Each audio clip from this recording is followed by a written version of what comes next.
Hi hello friends, എല്ലാ കൂട്ടുകാർക്കും സ്വാതന്ത്ര്യം സീരിയലിൽ ഇനിയും വരാൻ പോകുന്ന ഒരു അടിപൊളി എപ്പിസോഡിൻ്റെ റിവ്യൂയിലേക്ക് തന്നെ സ്വാഗതം. ചാനൽ ആദ്യമായിട്ട് കാണുന്നുണ്ടെങ്കിൽ ഒന്ന് സബ്സ്ക്രൈബ് ചെയ്ത് ലൈക്ക് ചെയ്ത് സപ്പോർട്ട് ചെയ്യണേ.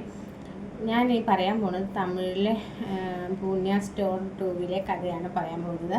കാരണം സ്വാതന്ത്ര്യം 2 അതുപോലെ തന്നെയാണ് കേട്ടോ, പാണ്ഡ്യ സ്റ്റോറിലെ അതുപോലെ തന്നെ ഡയലോഗും എക്സ്പ്രഷനും പോലും അതുപോലെ തന്നെ ഇപ്പോൾ പോയിക്കൊണ്ടിരിക്കുന്നത്. അതുകൊണ്ട് തന്നെ തമിഴിലെ ഭാഗമാണ് ഞാൻ പറയാൻ പോകുന്നത്. അങ്ങനെ ഇന്നാണെങ്കിൽ ആലോകിൻ്റെയും അനുവിൻ്റെയും ആദ്യരാത്രി ആണ് കാണിച്ചത്. ആദ്യരാത്രി പാലായിട്ട് വരുന്ന ആലോക് ആട്ടി ഓടിച്ചു വിടുകയാണ്. ഇത് എൻ്റെ റൂമാണ്, ഇറങ്ങിപ്പോടി ഇവിടുന്ന്, നിനക്ക് നാണയില്ലേ അഭിനയിച്ച് ഇവിടെ തകർക്കാനായിട്ട്? നീ മര്യാദയ്ക്ക് എൻ്റെ വീട്ടുകാരത് പറഞ്ഞോ. ഞാനും നീയും തമ്മിൽ ഒരു ബന്ധവുമില്ല, ഞാനും നീയും സ്നേഹവുമില്ല, പ്രണയവുമില്ല, ഒരു മണ്ണാങ്കട്ടയില്ലെന്ന് നീ എൻ്റെ വീട്ടുകാരോട് പറയണം. മര്യാദയ്ക്ക് കോടീശ്വരി ആയിട്ടുള്ള, അമേരിക്കയിൽ കോടീശ്വരി ആയിട്ടുള്ള ഒരാളെ വിവാഹം കഴിക്കുക, ഒരു പെണ്ണിൻ്റെ വിവാഹം കഴിച്ച് ജീവിക്കേണ്ടതായിരുന്നു ഞാൻ. അത് സുന്ദരിയും കോടീശ്വരിയും. ഞാൻ ഇവിടെ നേരെ അമേരിക്കയിൽ പോകേണ്ട ഞാനാ ഇപ്പോൾ വീണ്ടും ഈ പൊട്ടക്കാട്ടിൽ വന്ന് കിടക്കുക. അത് നീ കാണുകയാണ്. മര്യാദയ്ക്ക് എൻ്റെ വീട്ടുകാരോട് പറഞ്ഞ് നമ്മൾ തമ്മിൽ വിവാഹം കഴിച്ചില്ല, നിൻ്റെ കഴുത്തിൽ കെട്ടിയിരിക്കുന്ന താലി നീ തന്നെ അണിഞ്ഞതാണെന്ന സത്യം നീ തന്നെ എൻ്റെ വീട്ടുകാരോട് പറയണമെന്ന് പറയുക കേട്ടോ ആലോക്. എന്ന് കേൾക്കാമെന്ന് അനു പറയുന്നുണ്ട്. ഞാൻ എന്തിനാ അത് പറയണം? നീ ഇങ്ങോട്ടേക്ക് ഒരു തള്ളു വെച്ച്, ഞാൻ തള്ള് അങ്ങോട്ട് വെച്ച് അത്ര തന്നെ, അതിനും തിരിച്ചൊന്നും പറയാനൊന്നുമില്ല ആലോക്. എടി, ഞാൻ നിന്നെ പ്രണയിച്ചിട്ടില്ലടി, പിന്നെ ഞാൻ നിന്നെ എന്തിനാ സ്നേഹിക്കുന്നത്? അതൊക്കെ നിൻ്റെ കാര്യം, അതൊന്നും എനിക്കറിയില്ല. എന്തായാലും നീ അന്ന് എടുത്ത ആ ഒരു എഡിറ്റഡ് ഫോട്ടോ ഇല്ലേ ഉണ്ടല്ലോ, അതെന്തായാലും നന്നായി. അതിപ്പോൾ കാണിച്ചുകൊണ്ട് ഇവർക്ക് കൂടുതൽ വിശ്വാസമായി. നീ അന്നത് കാണിച്ചപ്പോൾ ഒരുപാട് ടെൻഷനായി, പക്ഷെ ഇപ്പോഴാണ് എനിക്ക് അതിൻ്റെ ഗുണം മനസ്സിലായതെന്ന് പറയണം. ആ ഫോട്ടോസിലാണ് ഇവരെല്ലാവരും വീണത്. എന്തായാലും ഞാൻ നിൻ്റെ മുറപ്പെണ്ണല്ലേടാ, ശരിക്കും മുറപ്രകാരം നീ എന്നെ തന്നെയല്ലേ വിവാഹം കഴിക്കേണ്ടത്. നീ എൻ്റെ റൂമിൽ നിന്ന് ഇറങ്ങി പോകുന്നുണ്ടോ എന്ന് ആലോക് ഉറക്കെ പറയുമ്പോൾ, ഇത് കൊള്ളാം, ഇനി മുതൽ ഇത് നിൻ്റെ റൂമല്ല, ഇത് നമ്മുടെ റൂമാണെന്ന് പറയുകയാണ് അനു. എന്നാൽ ഈ പാല് കുടിക്കുക എനിക്കൊന്നും വേണ്ട, നീ ഇതിൽ വിഷം കലക്കിയിട്ട് ഉണ്ട്, വിഷം കേട്ടിട്ടുണ്ട്, വിഷം കലക്കിയിട്ടുണ്ടെന്ന് പറയുക കാണും, വിഷം കലക്കിയിട്ടുണ്ടാവും എന്നൊക്കെ പറയുകയാണ്. നീ എടുത്ത് പോകാൻ നീ നോക്ക. എൻ്റെ വീട്ടുകാരൊക്കെ സത്യം പറ, ഞാനും നീയും തമ്മിൽ ഒന്നുമില്ല, തട്ടിക്കൊണ്ടു പോയ ശത്രുത തീർക്കാനല്ലാതെ വേറെ ഒന്നുമില്ലെന്ന് നീ തന്നെ പറയണം എന്ന് പറയുമ്പോൾ, എനിക്ക് പറയാൻ പറ്റില്ല എന്ന് പറഞ്ഞിട്ട് ഒരു കത്തി എടുത്ത് ആലോകിൻ്റെ കഴുത്തിൽ ഇങ്ങനെ പിടിപ്പിക്കുകയാണ്.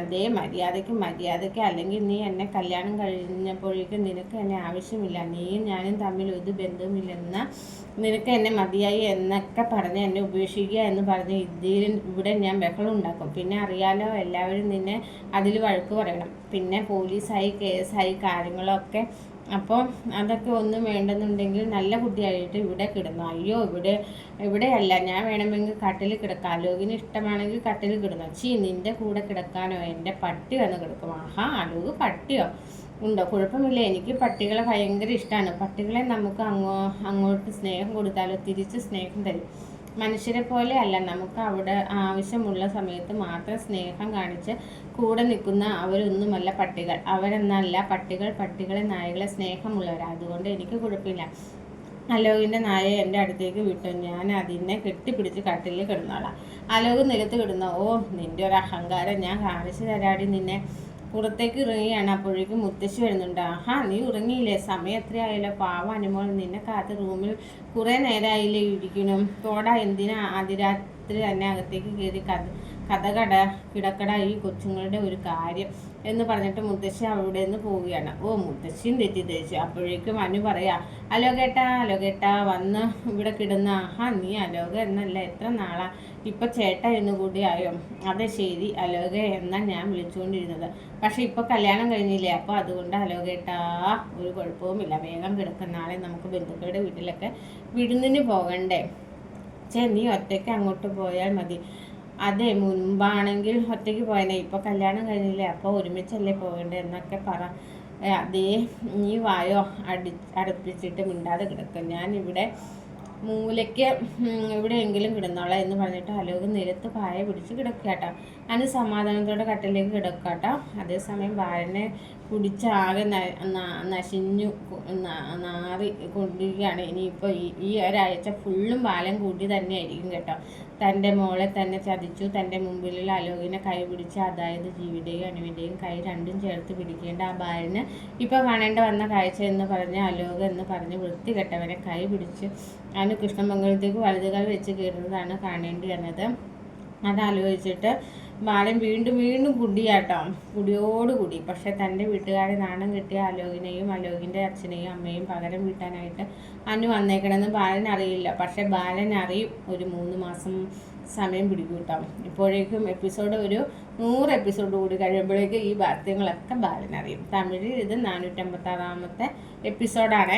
550 ഒക്കെ എന്തോ ആകുമ്പോഴേക്കും ബാലൻ സത്യങ്ങൾ അറിയുന്നത് കേട്ടോ. എന്തായാലും അനു പിറ്റേ ദിവസം രാവിലെ ആദ്യരാത്രി കഴിഞ്ഞപ്പോൾ മറ്റുള്ള അറിയിക്കണം ആദ്യരാത്രി കഴിഞ്ഞ കാര്യം. അതുകൊണ്ട് അനു എന്താ ആദ്യരാത്രി കഴിഞ്ഞ പോലെ മുടിയൊക്കെ ആ മുല്ലപ്പൂവൊക്കെ പിച്ച് ചീന്തി അവിടെയൊക്കെ ഇട്ട് നെറ്റിയിൽ സിന്ദൂരമൊക്കെ മായ്ച്ച് ആദ്യരാത്രി കഴിഞ്ഞ് എന്ന മട്ടിൽ വല്ലാത്ത ക്ഷീണമൊന്നും ഇവിടെ അടുക്കളയിൽ ഇങ്ങ് പോകട്ടെ, അവർ വേഗം ആദ്യരാത്രിയൊക്കെ കഴിഞ്ഞിട്ടുള്ള അനു അങ്ങനെയൊക്കെ പറയണം വിചാരിക്കും.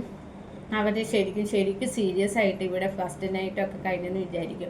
പക്ഷെ അനുവിൻ്റെ അഭിനയമാണെന്നുള്ള കാര്യം അലോകിന് മാത്രമല്ല അറിയുള്ളൂ.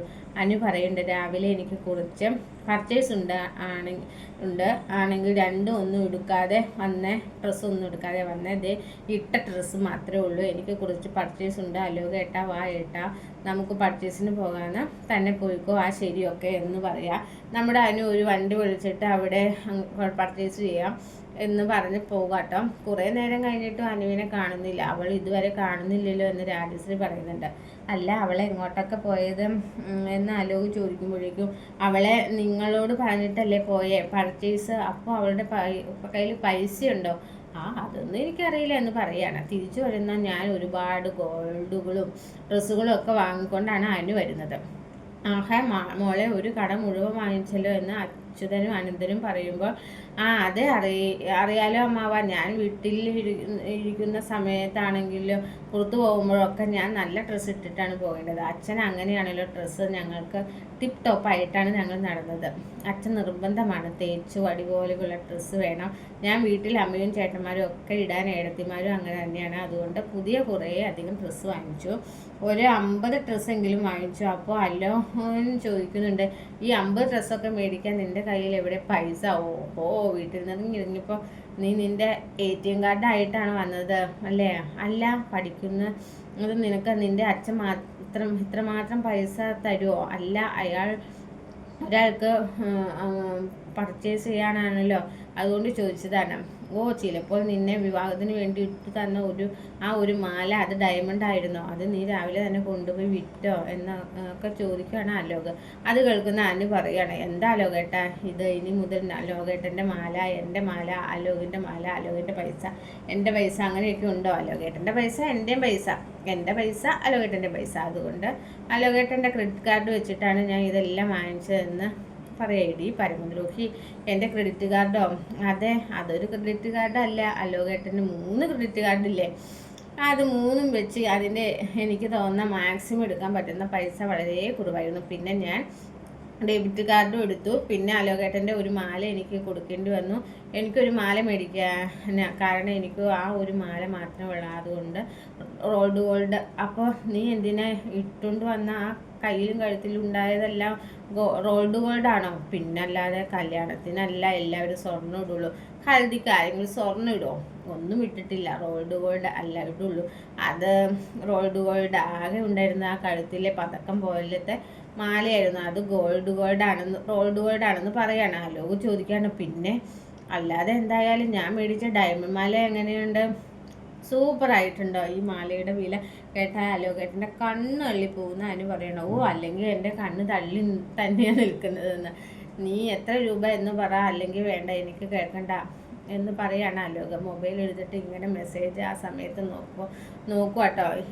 എങ്ങനെ കാർഡ് ചെയ്ത് പൈസ പോയ മെസ്സേജും അതിൽ വന്നുകൊണ്ടേ ഇരിക്കുകയാണ്. രാവിലെ തന്നെ അലോക് അതൊന്നും ശ്രദ്ധിക്കുന്നുണ്ടായിരുന്നില്ല. അലോകിൻ്റെ ഫോൺ സൈലൻ്റ് ആക്കി വയ്ക്കും. ആരും പോയത് നോക്കുമ്പോഴേക്കും ഡെബിറ്റ് ക്രെഡിറ്റ് എങ്ങനെ എടുത്ത് ട്രാൻസ്ഫർ ചെയ്തു, അതുപോലെ തന്നെ 50 രൂപ 60 രൂപ പിന്നെ 1,00,000 രൂപ, അങ്ങനെ രൂപ കുറേ അങ്ങനെ പോകുന്നുണ്ട്. ഇവിടെയൊക്കെ പൈസ ചിലവാക്കുക, അവിടെയൊക്കെ അനു പൈസ ചിലവാക്കുക. പിന്നെ അനു പറയാം ഞാൻ ഒരു കാറും കൂടി ബുക്ക് ചെയ്യാൻ വേണ്ടി വിചാരിച്ചു, പിന്നെ വേണ്ട ആലോകേട്ടനെ കൂടിയിട്ട് തീരുമാനിച്ചു കാർ എടുക്കാമെന്ന്. ഏത് കാർ എടുക്കണം എന്നൊരു തീരുമാനം കൊണ്ട് ഞാൻ എടുത്തില്ല. ആലോകേട്ടൻ നമുക്ക് നല്ലൊരു കാർ എടുക്കണം കേട്ടോ. അതിനെന്താ, ഇവിടെ നല്ലൊരു കാർ ഉണ്ടല്ലോ, അങ്ങനെയല്ലേ നമുക്ക് മാത്രം വേറൊന്ന് ചുറ്റി കറങ്ങാൻ, നമുക്ക് 2 പേർക്ക് മാത്രം ചെറിയൊരു കാറ് അതെടുക്കണം എന്ന് പറഞ്ഞിട്ട് നമ്മുടെ അനു അകത്തേക്ക് പോവാണ്. മുത്തശ്ശിക്ക് കാര്യം മനസ്സിലായ പണി കൊടുക്കണ മുത്തശ്ശി സന്തോഷമാവുന്നു. എന്തായാലും തമിഴിൽ ഈ ഭാവമൊക്കെ നല്ല രസമായിട്ടാണ് കാണാനായിട്ട്. ഞാൻ പറയുന്ന പോലെയല്ല, പറയുന്നതിനേക്കാൾ സൂപ്പറാണ് ഈ ഭാഗം കാണാനായിട്ട്. അപ്പോൾ ആ ഒരു ഭാഗം എന്തായാലും മലയാളത്തിലും വരും. നമ്മുടെ അനുവിനെ അഭിനയം ഒരു ദിവസം പോകുന്നത് നല്ല രസമായിക്കൊണ്ടിരിക്കുകയാണ് തന്നെ. ഇന്നത്തെ അഭിനയമൊക്കെ നല്ല രസമായിട്ടോ. അപ്പോൾ മുത്തശ്ശിക്ക് കാര്യങ്ങളൊക്കെ മനസ്സിലായി തുടങ്ങിയിട്ടുണ്ട്. ബാക്കിയുള്ളവർക്കൊക്കെ കുട്ടികൾക്കൊന്നും മനസ്സിലായിട്ടില്ല. പുക എല്ലാവരും അത് കണ്ടുപിടിക്കും. അപ്പോൾ അങ്ങനെ തമിഴിൽ സൂപ്പറായിരിക്കും, അതിലൊരു സംശയമില്ല. വീഡിയോ ഇഷ്ടമായ ലൈക്ക് ചെയ്യുക, സബ്സ്ക്രൈബ് ചെയ്യുക, കമൻറ്റ് ചെയ്യാൻ മറക്കരുത്. വീഡിയോ കേൾക്കുന്നതോടൊപ്പം ബെൽ ബട്ടൺ അമർത്തിക്കോളൂ. അതിന് കൂടെ ഹൈപ്പും കൂടെ ചെയ്തോളൂ. അടുത്ത വീഡിയോയുമായി നാളെ കാണാം. Bye bye, take care.